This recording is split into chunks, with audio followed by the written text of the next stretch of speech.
ಕೋಗಿಲು ಲೇಔಟ್ಗೆ ಬಂದ ಕೇರಳದ ಟೀಮ್ಗೆ ರಿಪಬ್ಲಿಕ್ ಕನ್ನಡ ಕೇಳದಂತ ಪ್ರಶ್ನೆಗೆ ಕೇರಳದ ಟೀಮ್ ಪತ್ರಗುಟ್ಟು ಹೋಗಿದೆ.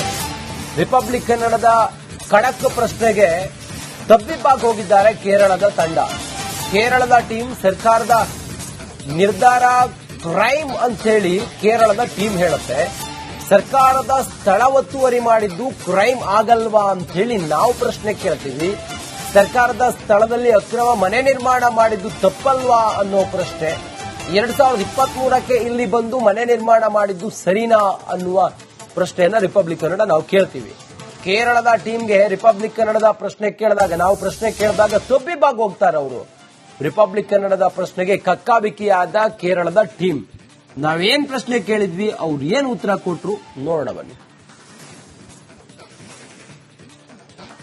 ಕೋಗಿಲ್ ಲೇಔಟ್ಗೆ ಇದೀಗ ಕೇರಳದ ದಲಿತ ಹೋರಾಟಗಾರರು ಕೂಡ ಭೇಟಿ ಕೊಟ್ಟಿದ್ದಾರೆ. ಅವ್ರನ್ನೇ മാതനാസ്കൊണ്ട് ಹೋಗೋಣ. സർ, നിങ്ങൾ എവിടുന്ന് വന്നതാ, എന്താ വിചാരം? ഞാൻ വന്നത് കേരളത്തിൽ നിന്നാണ്. കേരളത്തിലെ അംബേദ്കറൈറ്റ് ഡെമോക്രാറ്റിക് ഫ്രണ്ടിന്റെയും കേരള ദളിത് പാന്തർ മൂവ്മെന്റിന്റെയും പ്രവർത്തകനാണ്. ഇവിടെ ഈ കുടിയൊഴിപ്പിക്കൽ പ്രശ്നത്തിന്റെ ഇത് മനസ്സിലാക്കാനും ഇവിടുത്തെ ജീവിതം നേരിട്ട് കണ്ട് ബോധ്യപ്പെടാനുമാണ് വന്നിരിക്കുന്നത്. തീർച്ചയായും കേരളത്തിൽ ഞാൻ വരുന്നത് ആലപ്പുഴ ಜಿಲ್ಲೆയിൽ നിന്നാണ്. ಆಲಪ್ಪುಳ ಕಾಯಂಕುಳತ್ತು ನಿന്നാണ്. ಇವರು ಕೇರಳದ ಆಲಪ್ಪುರ ಜಿಲ್ಲೆಯಿಂದ ಬಂದಿರ್ತಾರೆ. ಇಲ್ಲಿರುವಂತಹ ವಸ್ತು ಸ್ಥಿತಿಗತಿ ಹೇಗಿದೆ, ಜನರ ಪರಿಸ್ಥಿತಿ ಹೇಗಿದೆ ಅನ್ನೋದನ್ನು ಪರಿಶೀಲನೆ ಮಾಡೋರು ಬಂದಿರ್ತಾರೆ. ಇವರು ಕೇರಳದಲ್ಲಿ ಈ ದಲಿತ ಪರ ಹೋರಾಟಗಾರರು ಅನ್ನೋ മാഹിതിಯನ್ನು ಕೂಡ ಅವರು ಹೇಳ್ತಾ ഇರುವಂತ. ಅವ್ರನ್ನ മറ്റಷ್ಟು മാതാസ്ಕೊಂಡು ಹೋಗೋಣ.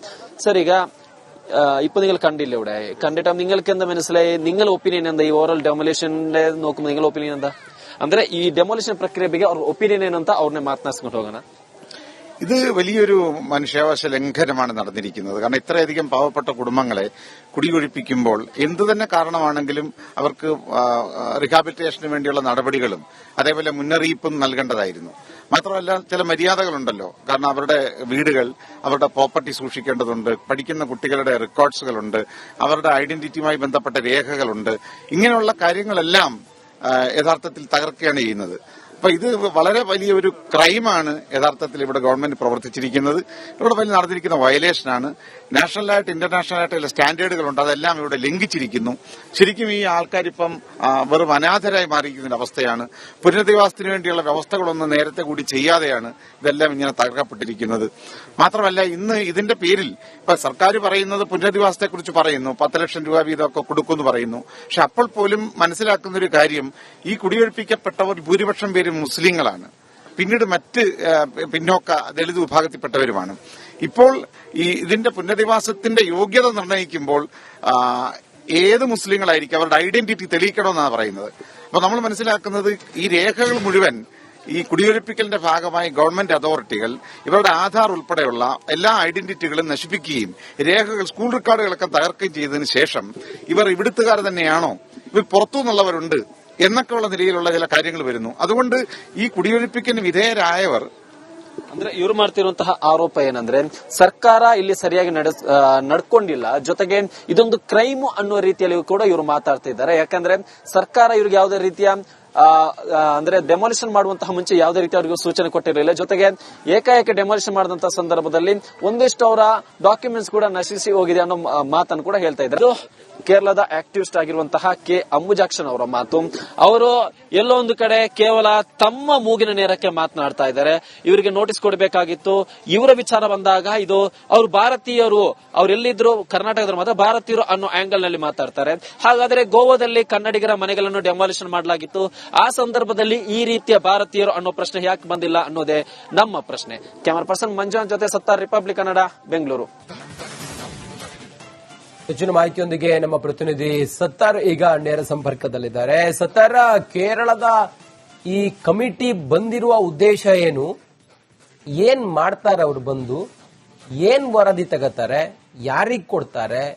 ಏನ್ ಹೇಳ್ತಾರೆ ಸತ್ತಾರ್? ರಂಜಿತ್, ಅವರು ಈ ಒಂದು ಡೆಮಾಲಿಷನ್ ಪ್ರಕ್ರಿಯೆ ಏನಿದೆ ಇನ್ನು ಮಾರ್ಚ್ ತಿಂಗಳಲ್ಲಿ ಆಗದಿದ್ರೆ ಯಾವುದೇ ರೀತಿಯ ಕೇರಳ ಟೀಮ್ ಇಲ್ಲಿ ಬರ್ತಿರ್ಲಿಲ್ವೇ, ಯಾಕಂದ್ರೆ ಮಾರ್ಚ್ ಅಷ್ಟರಲ್ಲಿ ಕೇರಳದಲ್ಲಿ ಎಲೆಕ್ಷನ್ ಕೂಡ ಮುಗ್ದೋಗಿರುತ್ತೆ.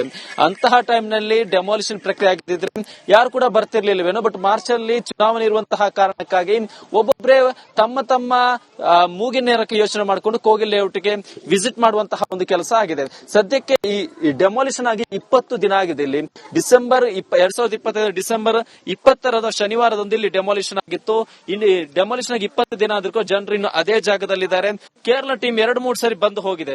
ಇದುವರೆಗೂ ಕೂಡ ಇವರು ಏನಾದ್ರೂ ಹೆಲ್ಪ್ ಮಾಡಿದ್ರ ಅಂತ ನೋಡಿ ಖಂಡಿತವಾಗಿಯೂ ₹1 ಕೂಡ ಕೇರಳ ಟೀಮ್ ಇಂದ ಇಲ್ಲಿರುವಂತಹ ಜನರಿಗೆ ಯಾವುದೇ ರೀತಿಯ ಹೆಲ್ಪ್ ಆಗಿಲ್ಲ.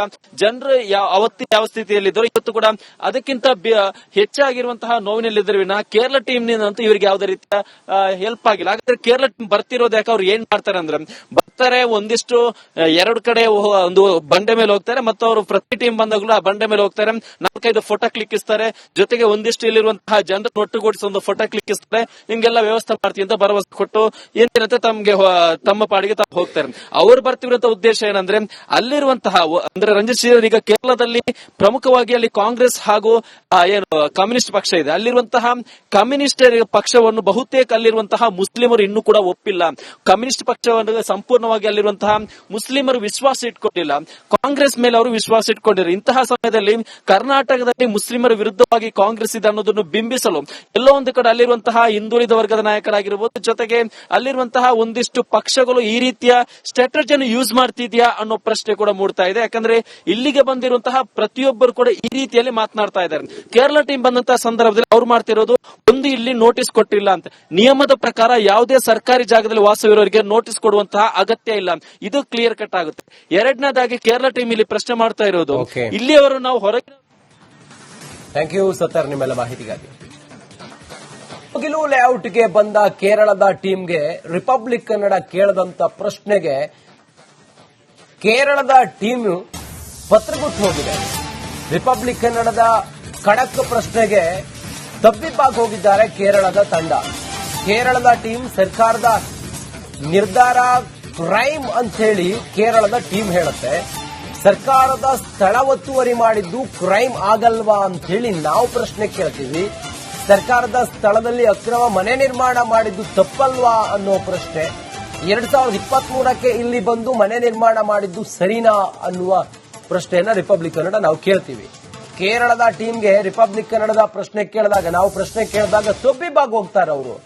ರಿಪಬ್ಲಿಕ್ ಕನ್ನಡದ ಪ್ರಶ್ನೆಗೆ ಕಕ್ಕಾಬಿಕ್ಕಿಯಾದ ಕೇರಳದ ಟೀಮ್. ನಾವೇನ್ ಪ್ರಶ್ನೆ ಕೇಳಿದ್ವಿ, ಅವ್ರು ಏನ್ ಉತ್ತರ ಕೊಟ್ರು ನೋಡೋಣ ಬನ್ನಿ. ಕೋಗಿಲ್ ಲೇಔಟ್ಗೆ ಇದೀಗ ಕೇರಳದ ದಲಿತ ಹೋರಾಟಗಾರರು ಕೂಡ ಭೇಟಿ ಕೊಟ್ಟಿದ್ದಾರೆ. ಅವ್ರನ್ನೇ ಮಾತನಾಡಿಸ್ಕೊಂಡು ಹೋಗೋಣ. സർ, നിങ്ങൾ എവിടുന്ന് വന്നതാ, എന്താ വിചാരം? ഞാൻ വന്നത് കേരളത്തിൽ നിന്നാണ്. കേരളത്തിലെ അംബേദ്കറൈറ്റ് ഡെമോക്രാറ്റിക് ഫ്രണ്ടിന്റെയും കേരള ദളിത് പാന്തർ മൂവ്മെന്റിന്റെയും പ്രവർത്തകനാണ്. ഇവിടെ ഈ കുടിയൊഴിപ്പിക്കൽ പ്രശ്നത്തിന്റെ ഇത് മനസ്സിലാക്കാനും ഇവിടുത്തെ ജീവിതം നേരിട്ട് കണ്ട് ബോധ്യപ്പെടാനുമാണ് വന്നിരിക്കുന്നത്. തീർച്ചയായും കേരളത്തിൽ ഞാൻ വരുന്നത് ആലപ്പുഴ ಜಿಲ್ಲೆയിൽ നിന്നാണ്. ಆಲಪ್ಪುಳ ಕಾಯಂಕುಳತ್ತು ನಿന്നാണ്. ಇವರು ಕೇರಳದ ಆಲಪ್ಪುರ ಜಿಲ್ಲೆಯಿಂದ ಬಂದಿರ್ತಾರೆ. ಇಲ್ಲಿರುವಂತಹ ವಸ್ತು ಸ್ಥಿತಿಗತಿ ಹೇಗಿದೆ, ಜನರ ಪರಿಸ್ಥಿತಿ ಹೇಗಿದೆ ಅನ್ನೋದನ್ನು ಪರಿಶೀಲನೆ ಮಾಡೋರು ಬಂದಿರ್ತಾರೆ. ಇವರು ಕೇರಳದಲ್ಲಿ ಈ ದಲಿತ ಪರ ಹೋರಾಟಗಾರರು ಅನ್ನೋ മാഹിതിಯನ್ನು ಕೂಡ ಅವರು ಹೇಳ್ತಾ ഇರುವಂತ. ಅವ್ರನ್ನ മറ്റಷ್ಟು മാതാസ്ಕೊಂಡು ಹೋಗೋಣ. സർ, ಈಗ ഇപ്പൊ നിങ്ങൾ കണ്ടില്ല, ഇവിടെ കണ്ടിട്ട് നിങ്ങൾക്ക് എന്താ മനസ്സിലായി? നിങ്ങളുടെ ഒപ്പീനിയൻ എന്താ? ഈ ഓവറോൾ ഡെമോലിഷന്റെ നോക്കുമ്പോൾ നിങ്ങളുടെ ഒപ്പീനിയൻ എന്താ? ಅಂದ್ರೆ ಈ ಡೆಮೊಲಿಷನ್ ಪ್ರಕ್ರಿಯೆ ಬಗ್ಗೆ ಅವ್ರ ಒಪಿನಿಯನ್ ಏನಂತ ಅವ್ರನ್ನೇ ಮಾತನಾಡಿಸ್ಕೊಂಡು ಹೋಗೋಣ. ഇത് വലിയൊരു മനുഷ്യാവകാശ ലംഘനമാണ് നടന്നിരിക്കുന്നത്. കാരണം ഇത്രയധികം പാവപ്പെട്ട കുടുംബങ്ങളെ കുടിയൊഴിപ്പിക്കുമ്പോൾ എന്തു തന്നെ കാരണമാണെങ്കിലും അവർക്ക് റിഹാബിലിറ്റേഷന് വേണ്ടിയുള്ള നടപടികളും അതേപോലെ മുന്നറിയിപ്പും നൽകേണ്ടതായിരുന്നു.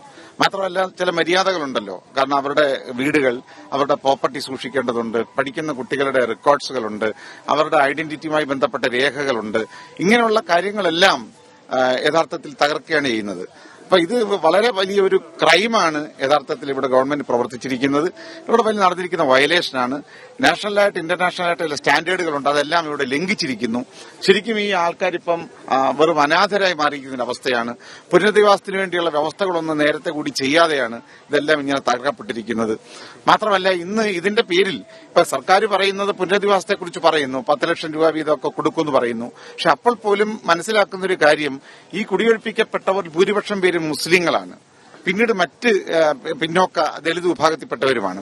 ഇപ്പോൾ ഇതിന്റെ പുനരധിവാസത്തിന്റെ യോഗ്യത നിർണ്ണയിക്കുമ്പോൾ ഏത് മുസ്ലിങ്ങളായിരിക്കും അവരുടെ ഐഡന്റിറ്റി തെളിയിക്കണമെന്നാണ് പറയുന്നത്. അപ്പൊ നമ്മൾ മനസ്സിലാക്കുന്നത് ഈ രേഖകൾ മുഴുവൻ ഈ കുടിയൊഴിപ്പിക്കലിന്റെ ഭാഗമായി ഗവൺമെന്റ് അതോറിറ്റികൾ ഇവരുടെ ആധാർ ഉൾപ്പെടെയുള്ള എല്ലാ ഐഡന്റിറ്റികളും നശിപ്പിക്കുകയും രേഖകൾ, സ്കൂൾ റെക്കോർഡുകളൊക്കെ തകർക്കുകയും ചെയ്തതിനു ശേഷം ഇവർ ഇവിടുത്തുകാർ തന്നെയാണോ, ഇവർ പുറത്തുനിന്നുള്ളവരുണ്ട് എന്നൊക്കെയുള്ള നിലയിലുള്ള ചില കാര്യങ്ങൾ വരുന്നു. അതുകൊണ്ട് ഈ കുടിയൊഴിപ്പിക്കലിന് വിധേയരായവർ ಅಂದ್ರೆ ಇವರು ಮಾಡ್ತಿರುವಂತಹ